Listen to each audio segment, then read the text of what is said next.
오늘 박근혜 대통령 탄핵 심판의 12번째 공개 변론이 열리는데요.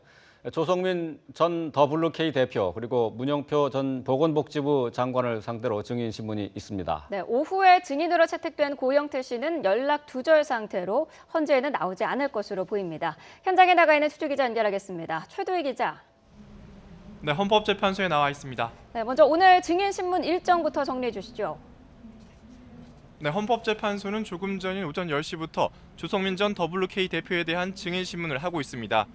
이곳 헌재 도착한 조 씨는 최순실 씨가 WK를 소유한 게 맞다는 취지의 말을 한 채 대신 판정으로 향했습니다.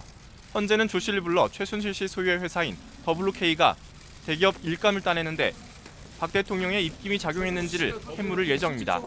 이어 오후 2시에는 문영표 전 보건복지부 장관을 증인으로 불러 대통령의 뇌물죄 의혹에 대해서 신문합니다. 특히 삼성 측이 미르와 K스포츠재단에 최순실 씨를 매개로 대통령 측에 뇌물을 건넸고 그 대가로 대통령이 삼성물산과 제일모직의 합병이 성사되도록 지시한 건 아닌지 집중적으로 파헤칠 것으로 보입니다. 오후 3시에 신문이 예정된 고영태 전 WK 이사와 유상영 전 WK 과장에 대해서는 헌재의 출석 요구서가 전달되지 않은 상태입니다. 특히 고 씨는 헌재의 출석 요구서 수령을 거부하며 따로 헌재에 연락하겠다는 의사를 밝혔지만 아직까지 연락이 없는 상태입니다.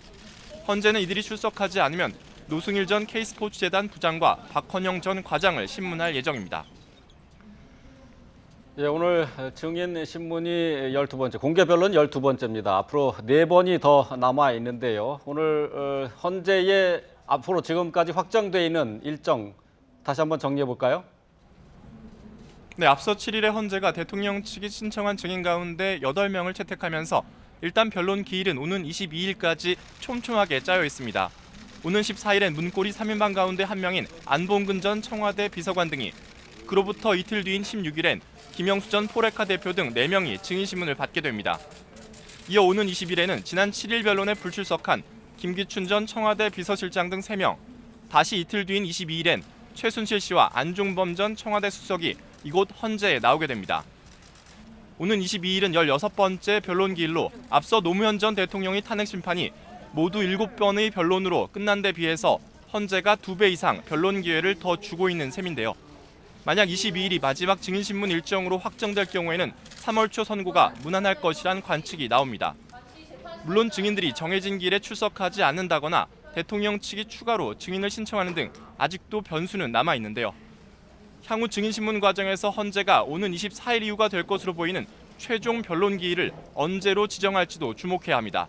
지금까지 헌법재판소에서 YTN 최두입니다.